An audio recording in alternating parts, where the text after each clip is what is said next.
Aleluia. Glória a Deus. Você pode dar um glória a Deus. Diga assim: eu recebo tudo que Deus tem para mim nessa noite. Aleluia. Diga: vou sair daqui. Vou sair daqui.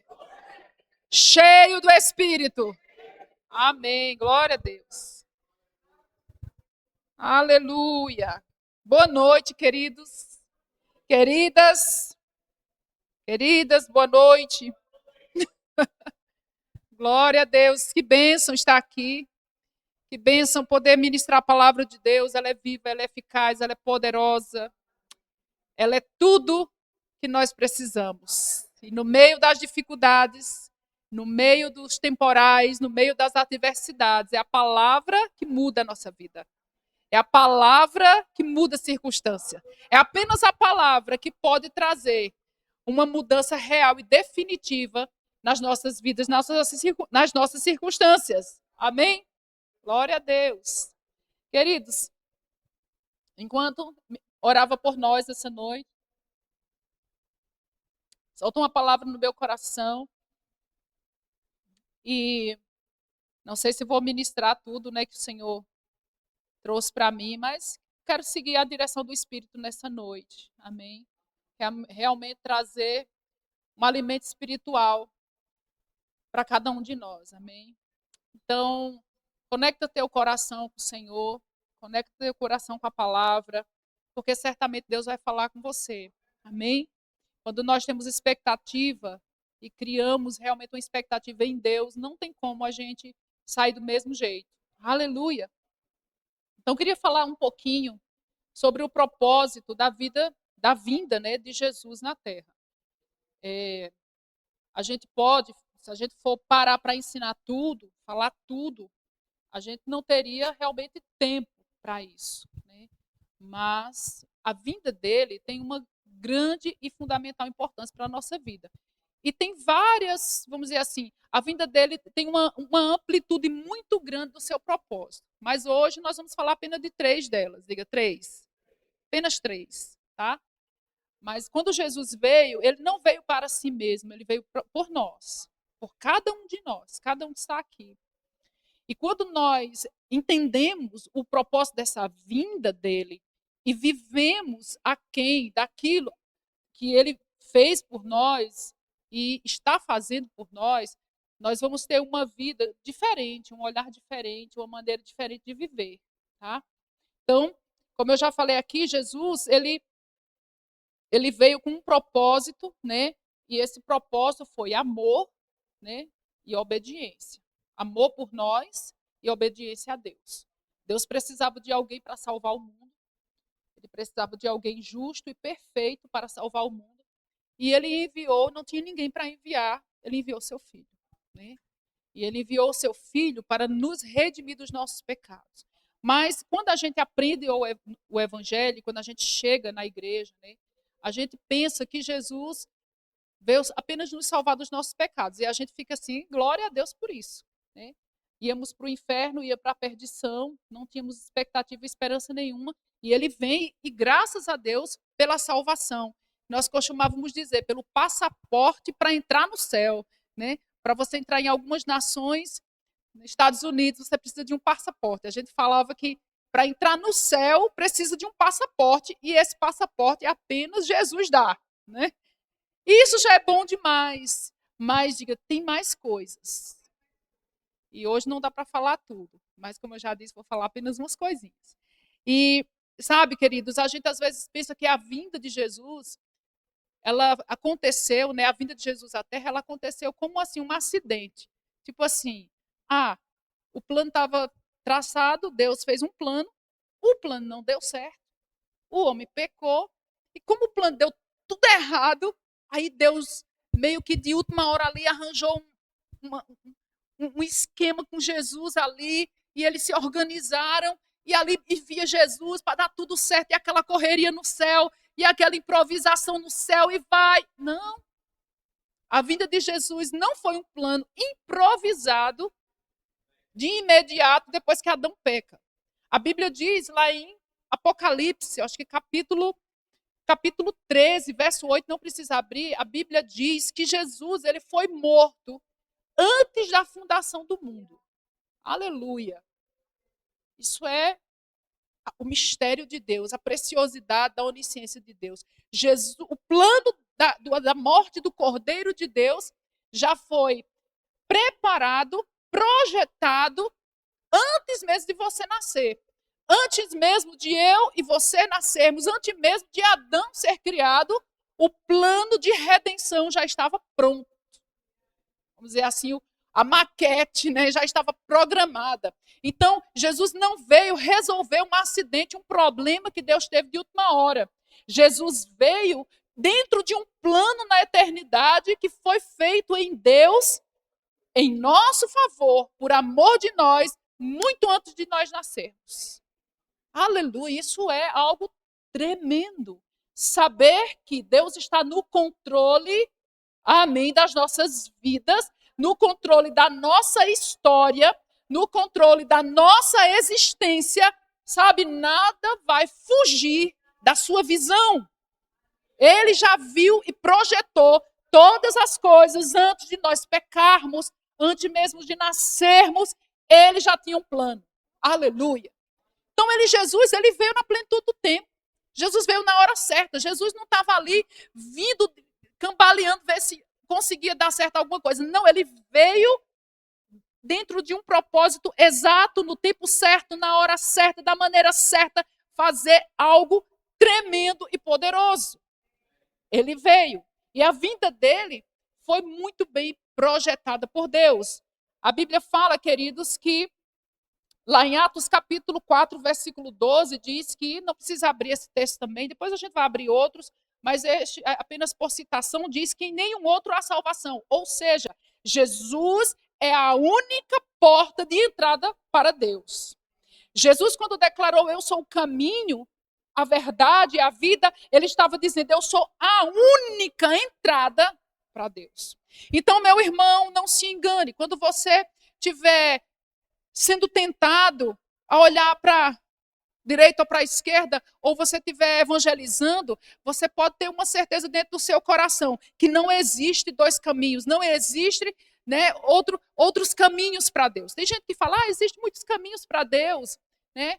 Existem muitas maneiras de Deus se revelar e muitas maneiras de Deus, de se chegar a Deus, religião, cada uma tem a sua e cada um tem seu jeito, mas Deus a gente pode acessá-lo de qualquer maneira, de qualquer forma. Não, a Bíblia diz que esse plano continha apenas uma entrada, e essa entrada se chama Jesus. Jesus é o único e suficiente caminho, Jesus é o único e suficiente Salvador. E dentro desse plano, uma das coisas que nós podemos citar é que Jesus veio, né? Eu falei que serão três, né?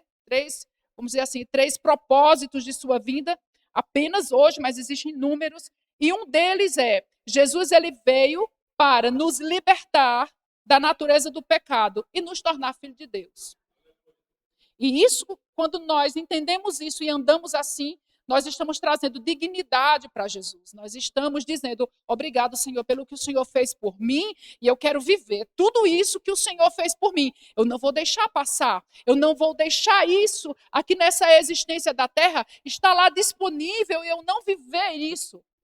Você e eu fomos chamados, porque Jesus veio com esse propósito. Nós fomos chamados para viver como filhos de Deus, libertos do pecado. Ele não veio, queridos, a esse mundo para apenas fazer uma gambiarra nos nossos pecados. Ele não veio apenas fazer uma restauração no nosso interior. Ele veio para nos dar um espírito novo. Ele veio para nos dar uma nova natureza. Ele veio para nos tornar não somente servos de Deus, mas filhos de Deus. Tem uma filiação. E sabe, muitas vezes nós não estamos vivendo como filhos de Deus. A religião, muitas vezes, é dura com as pessoas e apenas traz um entendimento para elas que agora elas são servas de Deus. Somos servos de Deus, sim. Paulo, ele dizia, né, um dos homens que teve mais revelação a respeito da obra de Cristo. Ele diz: eu sou apóstolo e servo de Cristo. Nós somos sim chamados para servir, mas antes de servir, nós somos chamados para ser filhos. Deus enviou Jesus para nos tornar filhos dele. Então, nós desejamos, né? Deus deseja que nós andemos como filho. Como é que filho anda, querido? Primeira coisa, o filho não anda mendigando do pai. O filho não anda pedindo licença para falar com o pai. O filho não pede licença para viver e usufruir da casa do pai. Não. Às vezes, a gente tem andado na nossa vida como se estamos ali pisando em ovos com Deus. Será que Deus está com raiva de mim? Será que Deus está chateado comigo? Será que Deus me ouve? Tanto é que muitas vezes os cristãos, eles têm o hábito de pedir oração. Às vezes não é porque eles estão bíblicos, mas porque às vezes eles acham que Deus não ouve a oração deles. Ei, irmão, pastor, ore por mim, pastor. Amém, orarei, né? Oraremos uns pelos outros, mas não porque Deus não te ouve, não porque Deus não te escuta. Deus nos ouve, o Deus que ouve a oração, ele ouve os seus filhos. Deus nos ouve porque somos filhos de Deus. Olha, a Bíblia diz, por exemplo, lá em Romanos capítulo 5, verso 8, você pode abrir comigo, e declare também, diga: eu sou filho. Aleluia. Sabe, queridos, essa dignidade de filhos, os nossos antepassados, os irmãos da antiga aliança, eles não tinham esse benefício de ser filho. Eles eram servos de Deus, tinham aliança com Deus como nação, mas ter a natureza de Deus, o Espírito de Deus vivendo neles, sendo filhos e tendo a mesma natureza divina, eles não tinham, e nós temos. Por causa de Jesus, somos filhos de Deus. Então, ande como um filho. Ande como um filho de Deus. Deus não te chamou para mendigar a bênção dele. Você é filho de Deus. Aleluia. Há uma herança porque somos filhos. Temos direito de acessar essa herança pelo nome de Jesus e pelo conhecimento da verdade. Podemos acessar tudo aquilo que Deus tem para nós como filhos dele. Romanos 5,8 diz assim, meus amados. Desculpa, estou aqui um pouco distante, deixa eu voltar. Romanos capítulo 5, verso 8 diz: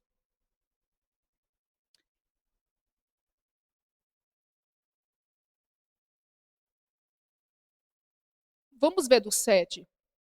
Porque se pela ofensa de um só, que foi Adão, né, a morte reinou por esse, muito mais os que recebem abundância da graça e o dom da justiça, de ser justificado por Deus é um dom. Receber justificação é ser salvo. É estar em uma posição em Deus como se o pecado nunca tivesse existido em sua vida. Receber justificação é estar diante de Deus como justo. É estar diante de Deus sem nenhum pecado, é ser lavado pelo sangue, é ser redimido pelo sangue de Jesus, é saber, é entender que a obra que Jesus Cristo fez no Calvário, ela foi completa, ela foi perfeita, ela foi tremenda, e ela te lavou, ela te justificou, ela te limpou de todo e qualquer pecado. Aleluia, em Adão nós fomos condenados, mas em Jesus nós somos salvos e justificados e abençoados. Aqueles que receberam o dom da justiça. Quem recebeu o dom da justiça? É dom é presente. Presente não se merece, presente se recebe. Presente não se paga, presente se recebe e agradece. Aleluia.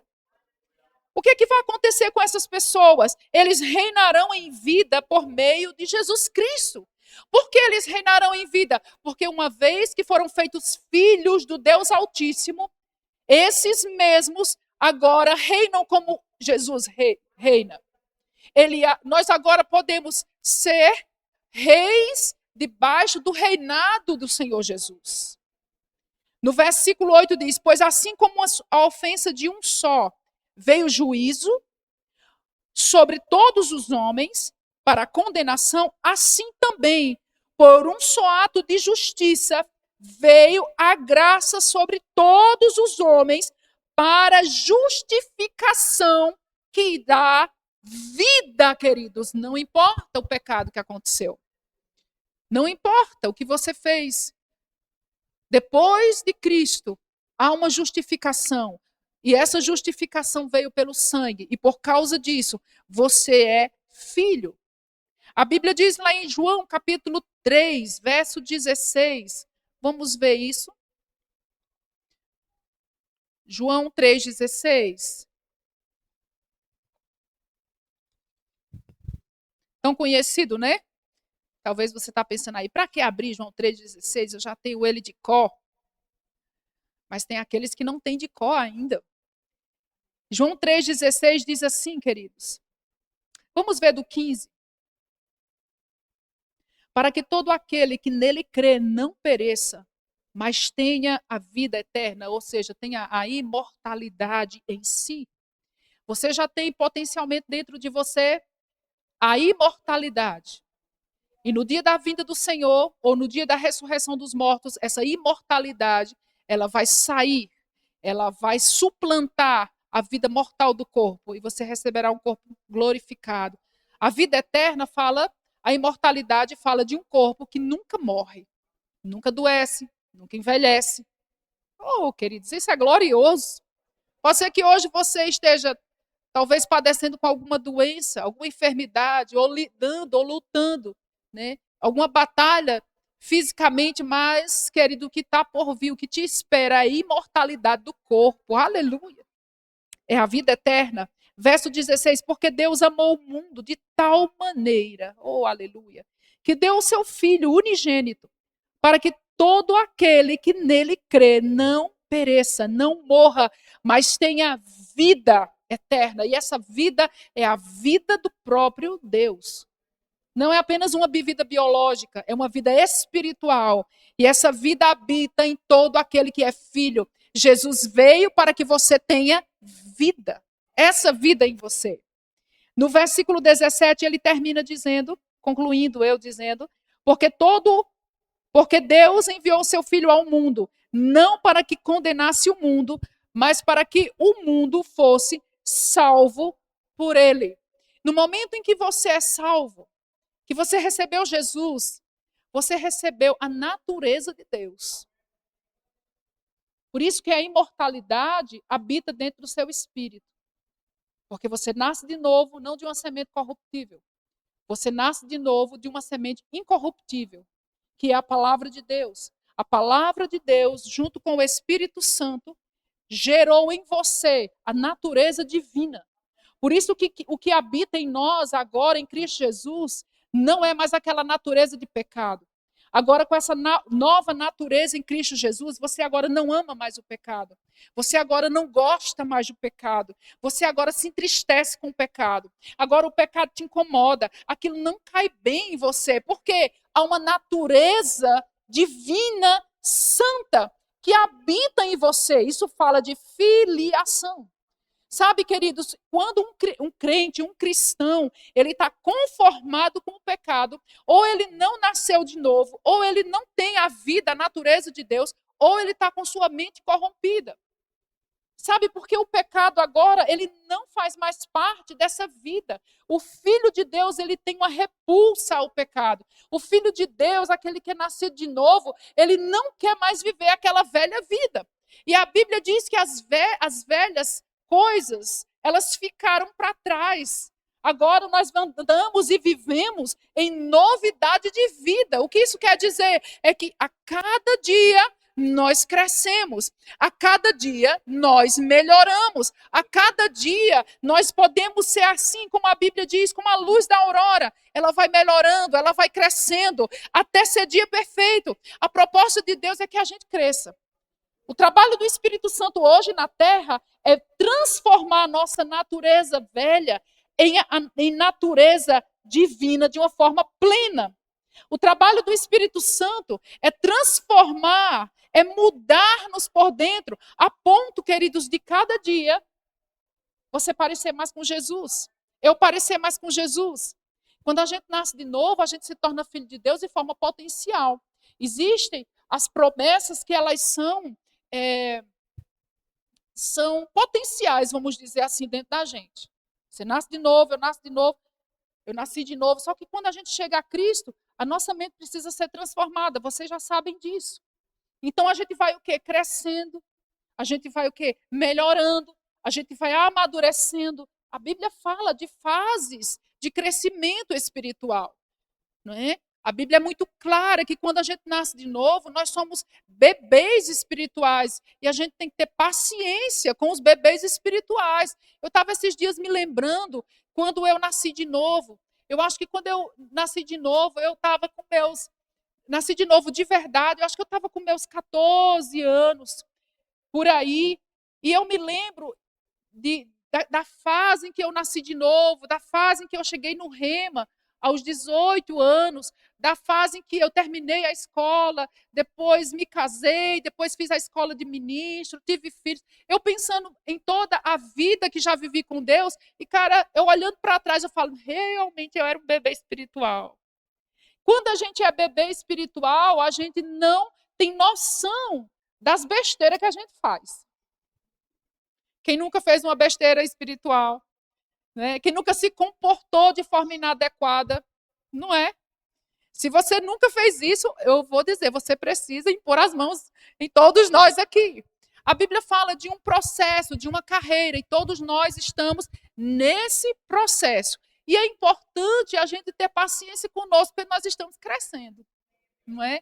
E quão bom é ver esse crescimento espiritual. E esse crescimento espiritual está disponível, é a obra do Espírito Santo. Deus não quer que a gente permaneça do jeito que a gente está eternamente. Deus quer que a gente vá crescendo, vá crescendo. E sabe que a gente mesmo não se vê crescendo? Igual uma criança. A gente não vê a criança de repente, né? A gente simplesmente percebe, nossa, esse menino esticou, né?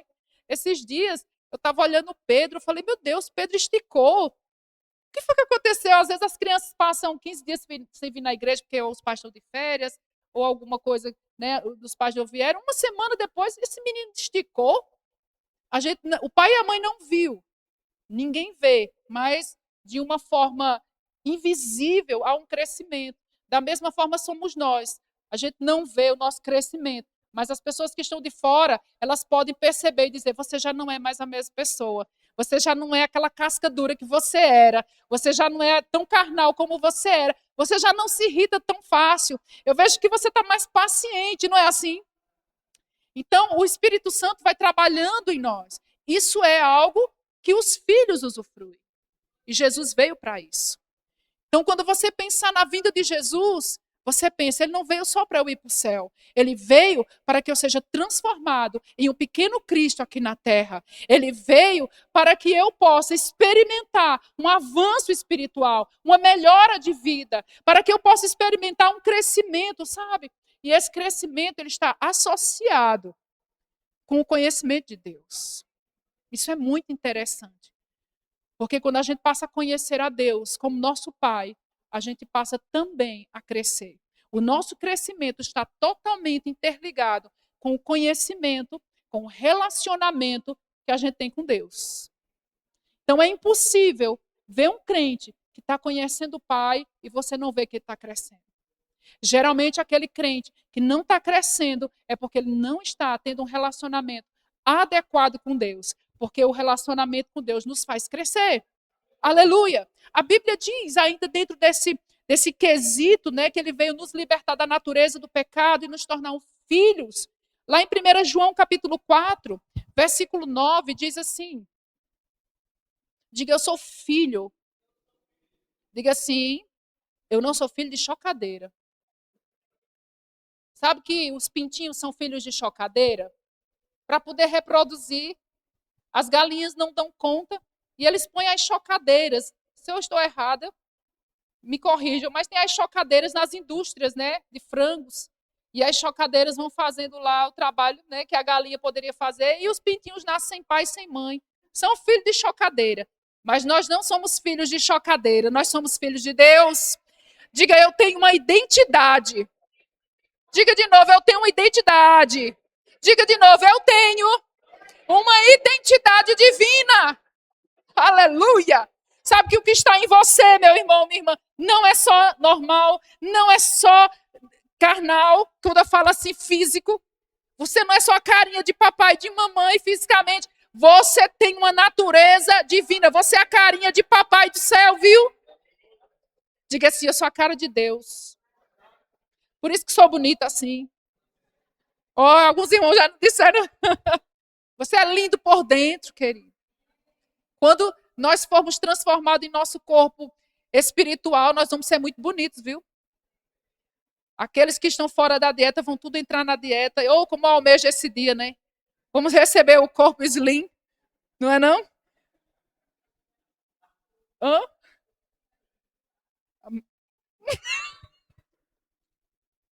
Pastor Aurélio, suas pérolas. Ele disse que quando tiver o corpo glorificado não vai mudar muito. Vai ficar igualzinho que ele já é. Lindo.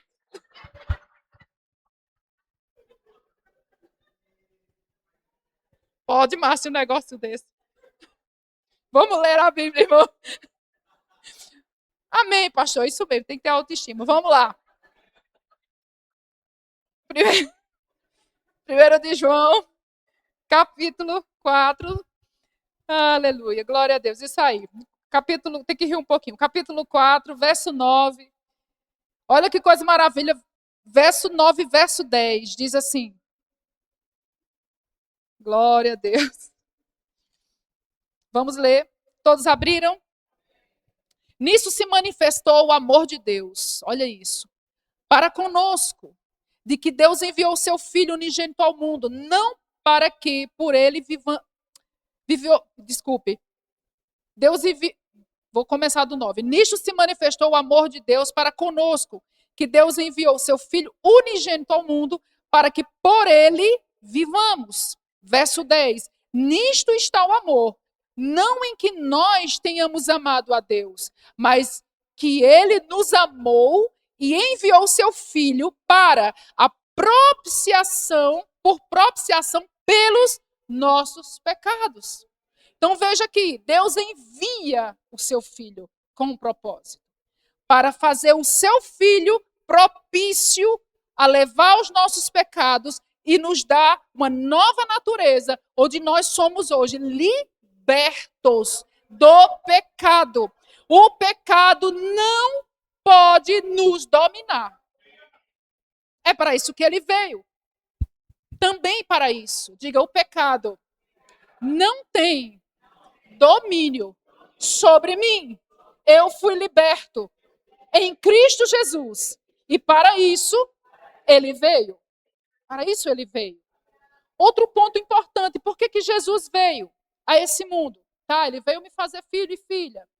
Ele veio para me dar uma nova natureza. Ele veio para me fazer reinar em vida, certo? Mas Jesus também, ele veio para revelar quem Deus é para nós. Aleluia! Ele veio para transmitir para nós, para mim e para você, quem é Deus. Há muita confusão a respeito de quem é Deus e do caráter de Deus. Há muita confusão por aí de quem é o Pai.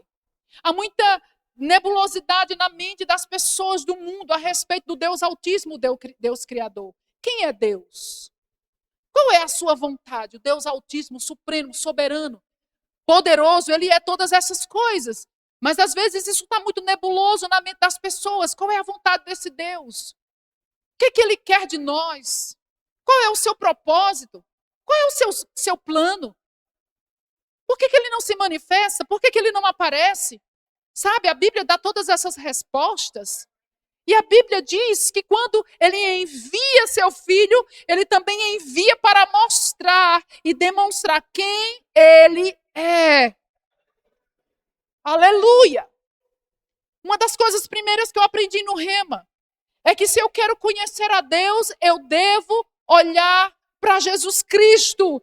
Aleluia! Se eu quero saber a vontade de Deus, eu devo olhar para o seu Filho. Se eu quero saber o propósito de Deus, eu devo olhar para o seu Filho. Aleluia! Jesus, ele veio demonstrar, ele veio aparecer, ele veio expor a natureza de Deus, o caráter de Deus, a vontade de Deus, o propósito de Deus para os homens. Nós podemos ver isso. Aqui em Colossenses, capítulo 1, verso 15. Abra sua Bíblia, veja na sua Bíblia. A Bíblia é a carta de amor de Deus, a Bíblia é a demonstração da verdade.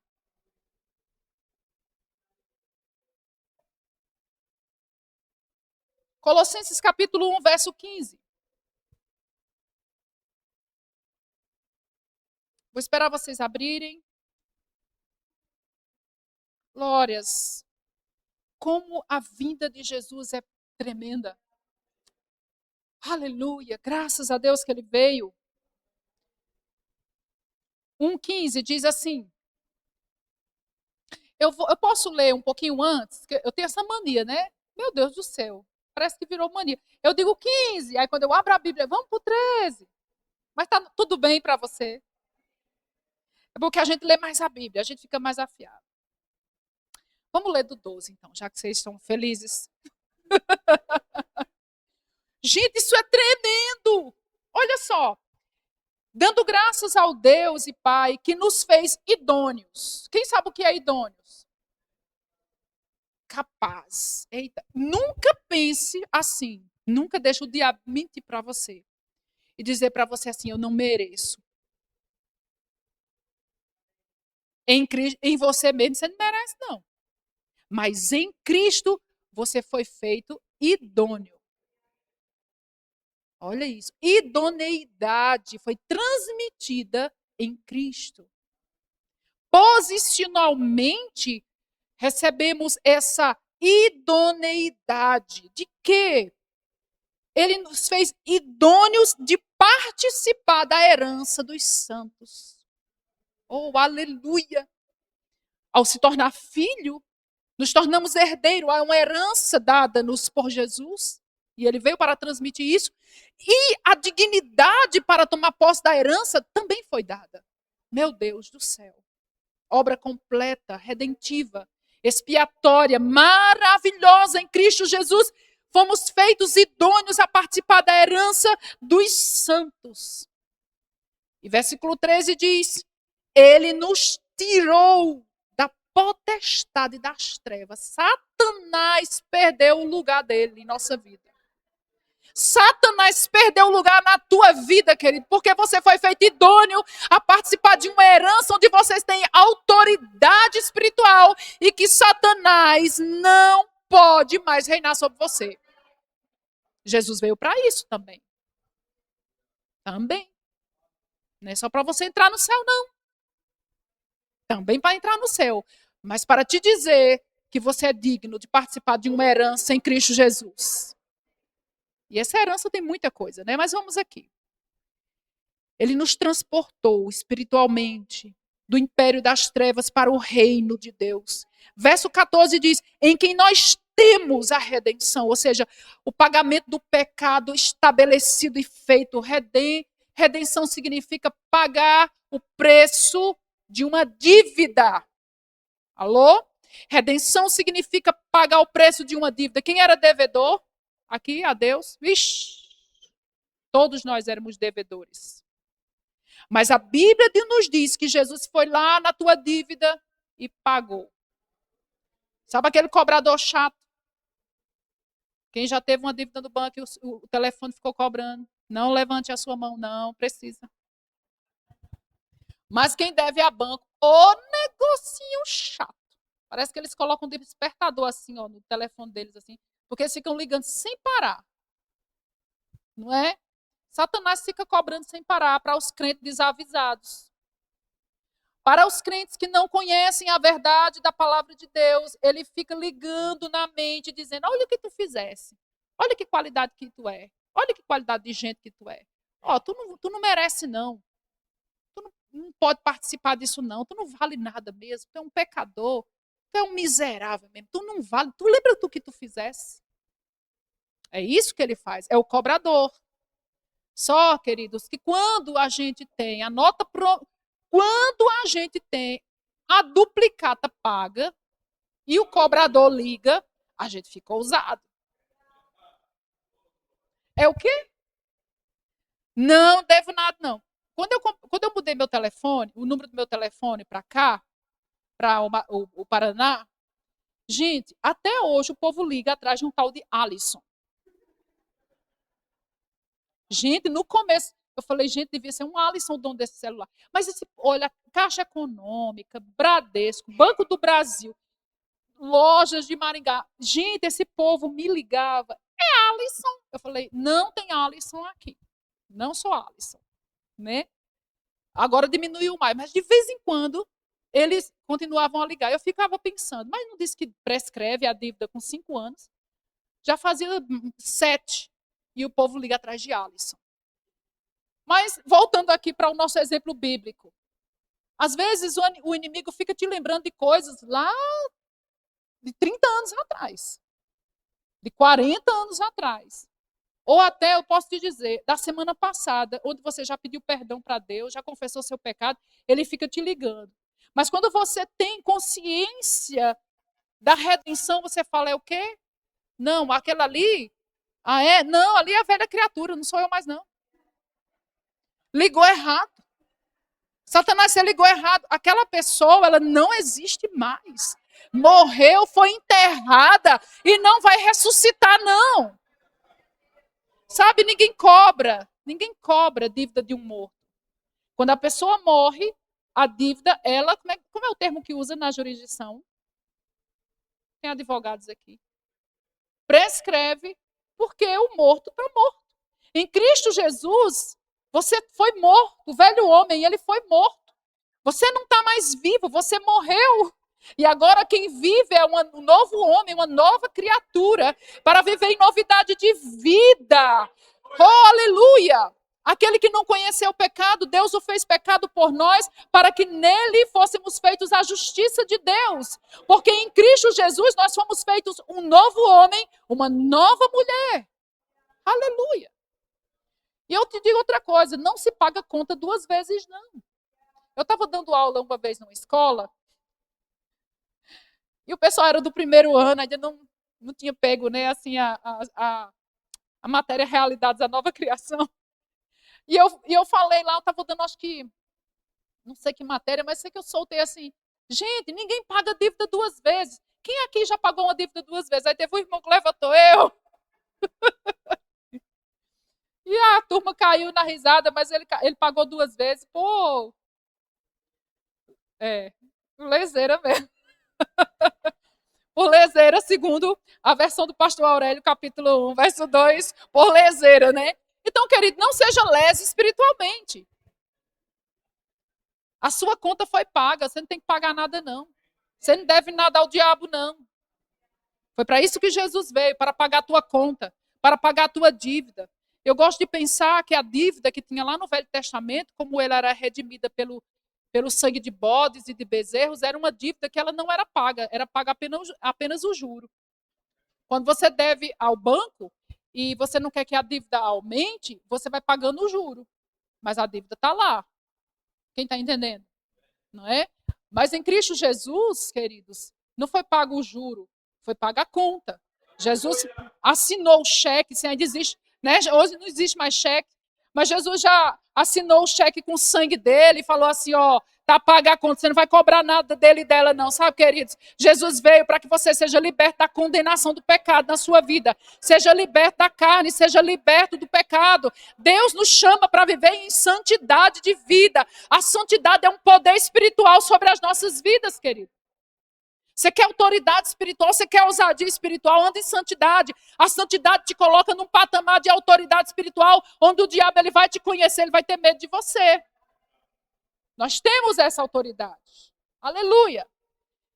Que coisa tremenda. Eu não li ali ainda o 15, né? Não, eu ia ler o 15, né? Vou ler agora, olha aí. O qual é a imagem do Deus invisível, o primogênito de toda a criação. Aqui diz que Jesus é a imagem de Deus. E aí é onde a gente entra no que estamos falando. Quero saber quem é Deus? Vou olhar para Jesus. Eu não vou olhar para o que as pessoas dizem, nem muito menos pela experiência que as pessoas tiveram. Não vou olhar para o que o mundo está dizendo, quem Deus é. Para quem Buda disse que Deus é, Maomé disse que Deus é. Quem Quem quer que seja que diz que Deus é, eu quero saber quem Deus é, olhando para Jesus. Jesus vai me transmitir a imagem de Deus. Você quer saber o que Deus queria fazer? Olha o que Jesus fazia. Você quer saber o que Deus pensa? Olha o que Jesus pensava. Você quer saber como Deus se comportava com relação às misérias das pessoas, às dificuldades das pessoas? Olha para Jesus. Jesus, ele era misericordioso. Jesus, ele acudia o necessitado. Jesus ajudava quem precisava. Jesus curava doente. Jesus expulsava os demônios. Jesus fazia a obra de Deus, queridos. Isso é o nosso Deus. Por isso que a gente não pode se confundir. Será que Deus bota doença? Será que Deus faz o mal? Será que Deus tem dia que ele acorda fazendo o bem, ele acordou de bom humor? Aí ele faz o bem para todo mundo, abençoa os filhos, tudo. Então, é igual o pai natural, né? Tem dia que abençoa todos os filhos. Dá bênção, dá pirulito, dá dinheiro para os filhos. Aí no outro dia, você quebrou o brinquedo que eu dei. Pois agora você não vai ter mais o brinquedo. Não. Pega o brinquedo, bota lá em cima do guarda-roupa. Agora você vai ficar de castigo, você não vai ter mais nada. Não, Deus não tem mau humor, nem ele é bipolar. Ele é o mesmo, ontem, hoje, para sempre. Amém? Ele é bom, ele é misericordioso. E todo aquele que busca sua ajuda terá. Todo aquele que clamar o nome do Senhor será salvo, queridos. Aleluia. Jesus revelou quem é Deus. Deus é bom, misericordioso. Ele cura, ele salva, ele transforma, ele abençoa e ele não tem nada associado com demônios. Jesus expulsou demônios. A Bíblia diz que Jesus, ele expulsava demônios pelo dedo de Deus. Aleluia. Essa é a obra de Jesus. Vamos ver mais aqui. Hebreus capítulo 1, verso 3. Estamos falando sobre que Jesus revela ao Pai. Esse é o, vamos dizer assim, o texto clássico, né, a respeito desse assunto. Hebreus capítulo 1, verso 3 diz assim. Aleluia. Glória a Deus. Falando de Jesus. Ele que é o resplendor da glória e a expressão exata do seu ser. Jesus expressou exatamente quem Deus é, sem tirar nem pôr. Amém? Vocês estão vendo isso? A expressão exata do seu ser. O que mais que ele diz aí? Sustentando todas as coisas pela palavra do seu poder. Depois de ter feito a purificação dos pecados, assentou-se à direita da majestade. Aleluia, nas alturas. Ele se assentou porque ele completou a obra redentiva na cruz do Calvário. Ele não ficou no sepulcro, ele não ficou enterrado morto, ele ressuscitou vitorioso e se assentou à direita de Deus. Ele veio, queridos, nos transmitir quem é o Pai. Jesus chegou a dizer várias vezes: eu não faço nada que eu não vejo o Pai fazer. Ou seja, Jesus estava ali sempre imitando Deus. Eu não falo nada que eu não vejo o Pai falar. Então Jesus sempre estava resplandecendo Deus. Certa vez, acho que foi Filipe, chegou para Jesus e falou assim: Jesus, mostra o Pai, então. Acho que todos nós, né? Quando a gente não entendia essas verdades, a gente queria: ô Jesus, então mostra Deus, né? Já que ninguém nunca viu Deus, estamos assim sedentos para ver, para conhecer, para saber como Ele é. Nos mostra Deus. Jesus nos mostra. Jesus disse: Filipe, quem olha para mim, vê o Pai. Aleluia. Esse é o meu Pai, o teu Pai. Jesus veio transmitir para você quem é Deus, tá? Tem gente que ama mais Jesus do que Deus. Eu amo Jesus porque Jesus morreu por mim na cruz de Calvário. Jesus é tão bonzinho, mas Deus, não sei, né? Deus parece que é aquele Deus carrancudo ali, soberano sobre todas as coisas, lá com um cajado na mão, uma barba branca, assim, esperando, só para me dar uma cacetada na cabeça. Jesus é igualzinho a Deus. E o Espírito Santo. Os três são um. E eles andam de acordo entre si. Eu quero saber hoje qual é a vontade de Deus. Leia sua Bíblia, leia os evangelhos, leia a história, a biografia de Cristo e você conhecerá Deus.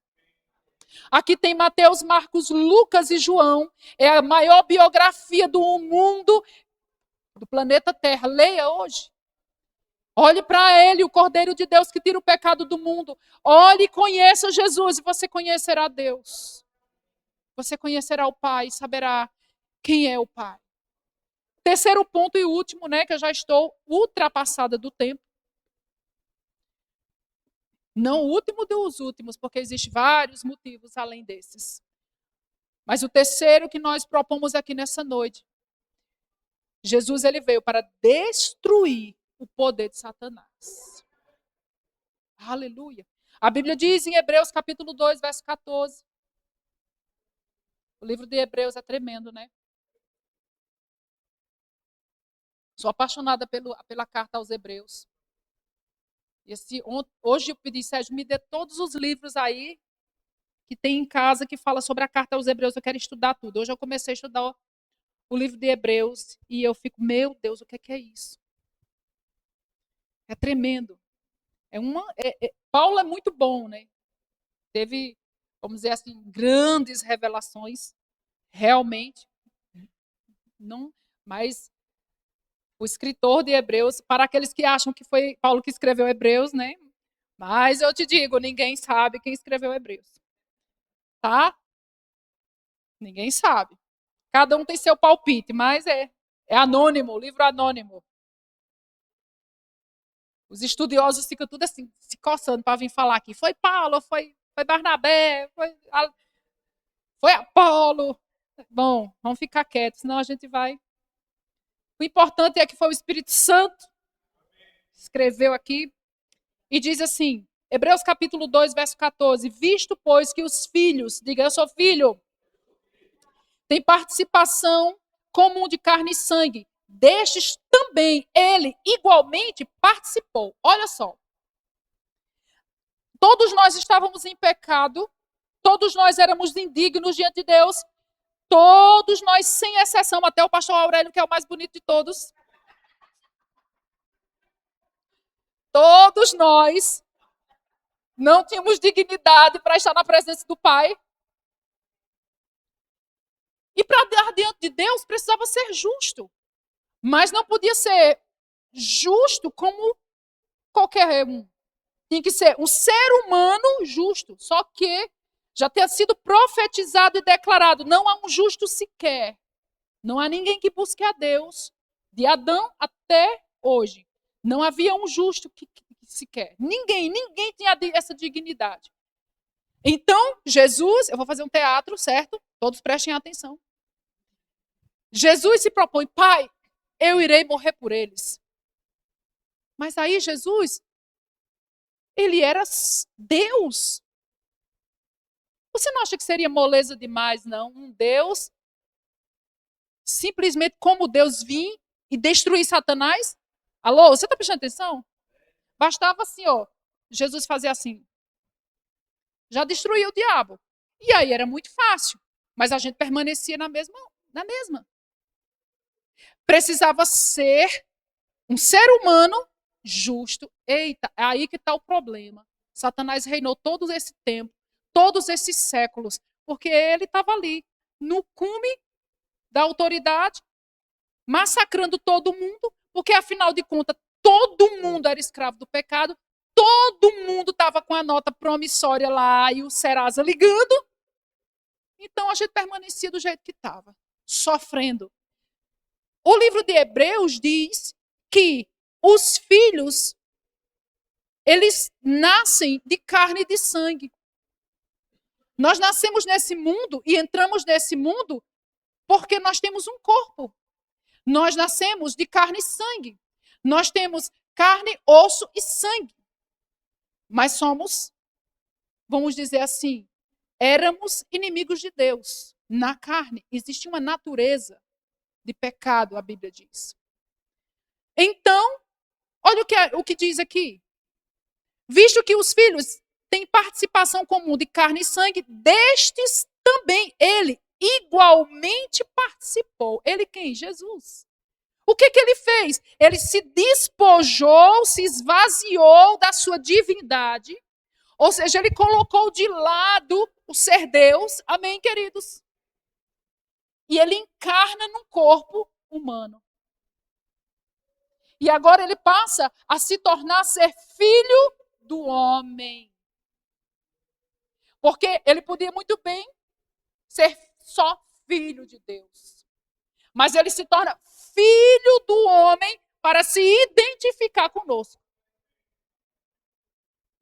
Que coisa tremenda. Para que ele fez isso? Para que através da sua morte redentiva, ele destruísse o poder da morte. Aleluia. Ele se torna como um de nós, e como um de nós, sem pecado, embora sendo tentado em todas as coisas, ele vence o pecado, ele é morto por causa do pecado, mas a sua justiça que ele vive em vida aqui nessa terra, o levanta dentre os mortos, agora ele se torna o primeiro homem justo que tem um corpo de carne. E agora, através disso, ele pode destruir aquele que tem o poder da morte. Quem? O diabo. Por isso que a Bíblia diz, lá em Gênesis, que no momento em que Jesus pisasse a cabeça da serpente, a serpente morderia o seu calcanhar. Jesus destruiu o poder da morte. É certo que quando Satanás, essa simbologia que diz que ele mordeu o calcanhar do Filho de Deus, ele injeta o pecado. Ele injeta a morte, é injetada em Jesus. Porque ele se identifica com os homens. Ele troca de lugar conosco. E por isso ele se chamou Filho do Homem, para que eu e você hoje nos tornemos filhos de Deus. E podemos dizer, somos filhos, realmente filhos de Deus. Nós não somos filhos apenas adotados por Deus. Nós somos filhos de verdade. Temos a natureza divina, porque esse foi o trocadilho que foi feito na cruz. Ele se torna como um de nós. Nós nos tornamos como ele. A obra do Espírito Santo é essa. Jesus veio para isso, para que nós nos tornemos como ele. Quando ele se tornou como nós, ele nos capacitou a nos tornarmos agora como ele. Aleluia! Glória a Deus, isso é muito profundo. Em 1 João capítulo 3, verso 8, ele ainda fala aqui. Aleluia! 1 João capítulo 3, verso 8, se não der tempo você abrir, eu vou ler, para a gente não demorar tanto. Diz assim, aquele que pratica o pecado procede do diabo. Por isso que você não é um pecador. Pecado na vida dos filhos é um acidente de percurso. Pecador é aquele que peca de manhã, de tarde e de noite. Pecador é aquele que pega e gosta de pecar, peca e gosta de pecar. Pecador é aquele que peca e não se sente condenado. Pecador é aquele que faz o pecado e fala, tá tudo bem. Isso é um pecador. O crente, ele, vamos dizer assim, por acidente, ele peca. Ninguém pode dizer assim, eu nunca pequei, nem nunca vou pecar. Todos nós pecamos, mas não somos pecadores. Por quê? Porque a gente não gosta disso. Quando pecamos, a Bíblia diz, se confessar os vossos pecados, ele é fiel e justo para vos perdoar os pecados e vos purificar de toda injustiça.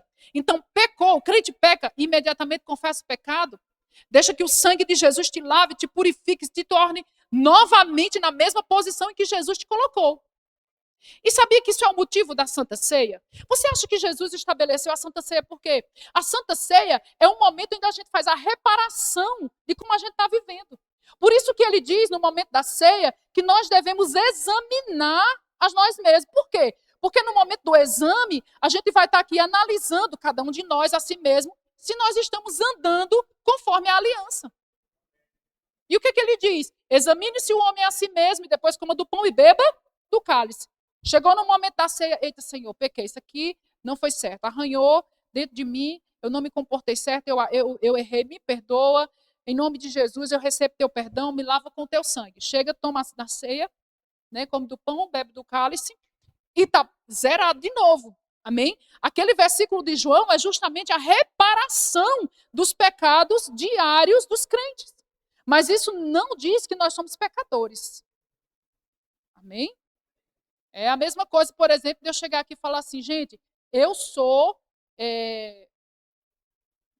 vamos dizer assim, uma profissão. Deixa eu ver, eu sou eletricista. Pronto, eletricista. Eu sou eletricista, pessoal. Eu malemar, eu sei trocar lâmpada. Lâmpada eu sei trocar. Mas se você chegar na minha casa e eu estiver em cima de uma escada trocando uma lâmpada, isso me faz um eletricista? De jeito nenhum, né? Mas, queridos, é a mesma coisa. Porque você pecou, isso não te faz um pecador.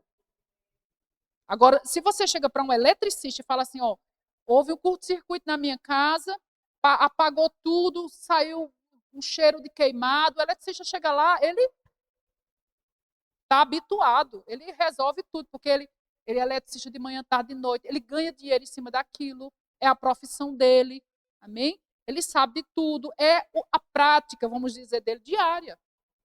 Mas não é porque um camarada trocou uma lâmpada, trocou uma tomada, que é eletricista. É a mesma coisa que a questão do pecado. Porque se nós somos ainda pecadores, a natureza de Deus não habita em nós. Não habita, porque Deus não pode comungar com a vida de pecado. Estão comigo? E onde é que eu estou? Para ver se vocês estão ligados mesmo. Qual é o versículo? Muito bem. Alunos ótimos. Olha só, 1 de João capítulo 3, verso 8, eu estou terminando, tá? Diz assim, aquele que pratica o pecado procede do diabo. Por quê? Porque o diabo vive pecando. Então ele é um pecador por excelência. Ele vive pecando desde o princípio. Para isto se manifestou o Filho de Deus, para destruir as obras do diabo. Inclusive na minha vida e na sua. Esse é o trabalho do Espírito Santo. Vai eliminando aquilo que já era prática de pecado, vai eliminando, vai eliminando, vai eliminando. A gente vai melhorando, vai melhorando, vai melhorando. Amém? Sabe, queridos, eu não quero trazer condenação para ti. Eu só quero te dizer que o Senhor, ele tem a proposta que a gente vá crescendo. Amém? Então, olha só, estamos falando sobre as obras do diabo. Colossenses capítulo 2, para encerrar, 2, verso 14, verso 15. Esse é tremendo também.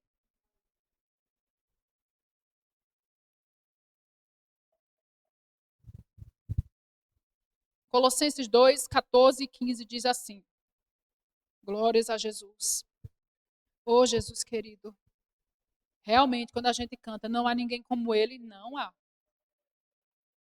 Não há, não há, não há ninguém como ele. Verso 14 diz: havendo ele riscado a cédula que era contra nós, nas suas ordenanças, a qual de alguma maneira nos era contrária, e atirou do meio de nós, cravando-a na cruz. E despojando os principados e as potestades, os expôs publicamente e deles triunfou na cruz. Aleluia, glória a Deus. Foi para isso que Jesus veio. Então o poder do diabo, ele é suplantado pelo poder de Jesus na nossa vida. Esse foi um dos propósitos da vida de Jesus, para destruir Satanás. Ah, Fabiana, mas o Satanás está aí solto, ó, pintando e bordando. Na vida, eu te digo, na vida de quem não tem uma aliança com Deus. Outra coisa que eu te digo, esse tempo dele pintar e bordar tem um limite. Tem prazo certo. Porque essa terra, se fosse entrar nesse assunto, eu ia demorar muito, eu tenho que encerrar. Essa terra ela foi arrendada a Satanás por um período. Mas Jesus é o Senhor da história.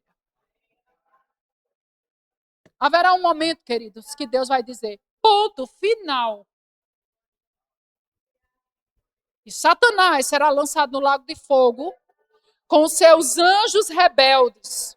E nós reinaremos para sempre, sempre, sempre com ele nessa terra. Esse não é o final da história. Os dias de Satanás estão contados. Eu quero te dizer uma coisa. Você quer saber uma coisa que Satanás não aguenta? Faça o teste. Uma não. Tem duas coisas que é muito difícil para ele. Eu já testei isso. E é verdade. A primeira é o louvor e a adoração. Tá difícil? Não tá fácil a vida? Adora. O barco tá balançando na tempestade? Adore. Adore. Adore. Quando há muito barulho na mente, muita confusão, adore. Satanás não aguenta 10 minutos de adoração do crente. Adoração genuína. Não é aquele crente que bota o som lá com a música e deixa o som louvar. Não é para a caixinha de som do JBL louvar, não. É você louvar. Amém? Porque tem crente que o JBL está cheio do Espírito Santo. Não é? Ele não aguenta. Outra coisa, é quando ele estiver te perturbando, começa a falar do futuro dele. Abre Apocalipse e diz: Satanás, vem cá escutar o que vai acontecer contigo. E eu posso falar assim, pode, sabe? Porque ele está aí de redor. Quer você chame ou não, ele está por ali. A Bíblia diz, rugindo como um leão, ele não pede licença. Está por ali, não se assuste. Se você pudesse ver o mundo espiritual. Fala para ele assim, ó, a Bíblia está dizendo, abre a Bíblia e fala, a Bíblia está dizendo que teu futuro é lago de fogo e enxofre com os teus anjos. E Jesus reinará para sempre nessa terra. Eu quero te dizer, começa a falar e você vai ver. E daqui a pouco aquela atmosfera na sua casa estava pesada, aquele dia que estava difícil, daqui a pouco está tudo bem.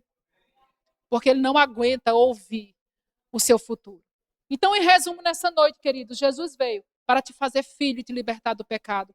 Jesus veio nesse mundo para revelar quem Deus é para você. E Jesus veio a esse mundo para destruir as obras de Satanás. Você é mais do que vencedor. Esse é o ano dos vitoriosos. Esse é o ano dos improváveis. Deixa eu te falar uma palavra da parte de Deus. Quando tudo tiver improvável e você dizer assim, eita, é até hoje. De hoje eu não passo. Eu quero te dizer, é exatamente aí que começa o algo novo de Deus na tua vida, em nome de Jesus. Os improváveis experimentarão a graça superabundante de Deus sustentando em todas as coisas. Amém? Glória a Deus. Dê um glória a Deus aí. Glórias a Jesus. Ele é o amado da nossa vida. Amém? Ele é.